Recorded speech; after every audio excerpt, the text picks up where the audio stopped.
How do you relate to food? One of the fascinating discoveries I made in my journey with yoga is that whenever we are going through any kind of stress, it immediately shows up in the way we consume our food. Whenever we are disturbed psychologically, we either overeat or undereat. Not only that, we also hold behavioral patterns around the way we eat food. Have you observed how you eat your favorite food in a particular way? Welcome to the third episode of Algorithm of Yoga. This is my unique approach in exploring yoga the software way. In the last episode, I spoke about the mind body architecture, explaining how it generates perception debt. In today's episode, I'm going to walk you through a real life example to explain how this architecture really influences our choices in real life.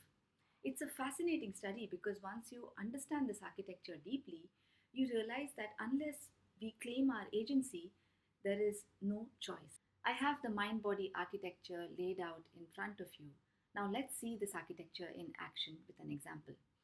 Imagine a day at work wherein you have had a series of long meetings. You've had a late lunch and you're anxious to wrap all your work by end of day. When you're buried deep in work, your teammate comes and offers you a piece of chocolate cake. Now visualize this lush, sinful looking cake that has that distinctive smell when it steps out of the oven. As soon as you see this cake, your senses of sight, taste, and smell get activated. Your stomach is saying no thanks to the cake, but you are tempted to eat it, and this disharmony between the mind and the body is leading to an agitated breath. Why are you tempted? Let's go to the manager and understand its role in the mind body architecture. Now, the manager's primary role is to define and reinforce its identity in this world. How do we define our identity? We do this by creating narratives about ourselves. How do we create narratives? By defining our likes and dislikes. We like what gives us pleasure and we detest that which gives us pain. Now, how do we reinforce this identity over and over again? By running after pleasure, by craving for pleasure and running away from pain. So the manager is constantly coloring all information into likes and dislikes with varying intensities based on how much pleasure or pain it's experiencing. And this categorization is allowing it to respond in this world. Now, not all experiences are held as likes and dislikes. Some are neutral too.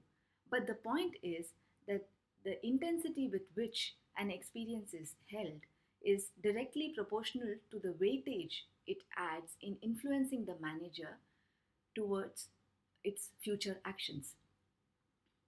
One important question that arises here is what really decides how an experience is held by the manager? Herein comes the power of the minefield reservoir or the memory bank, as I call it. This minefield reservoir holds within it layers and layers of source code that lies deep in its latent realms, which is far beyond the reach of the conscious mind. And this source code is being updated every wakeful moment by all new impressions that are being captured by the memory bank. The manager is programmed to trust the memory bank, and hence it often overrides the signals received from the body and misguides the supervisor to be drawn towards the senses. In this example, the manager realizes that it derives pleasure out of eating a chocolate cake, and hence it guides the supervisor to reach out for the cake and eat it. We have to understand that each time we hang on to our narratives, we are reinforcing the manager within. And each time we step back and observe the process for what it is, we are giving ourselves the opportunity to get to the very basis of how these narratives are being built. This pure observation without judgment holds the key to reclaiming our leader within, to reclaiming our agency.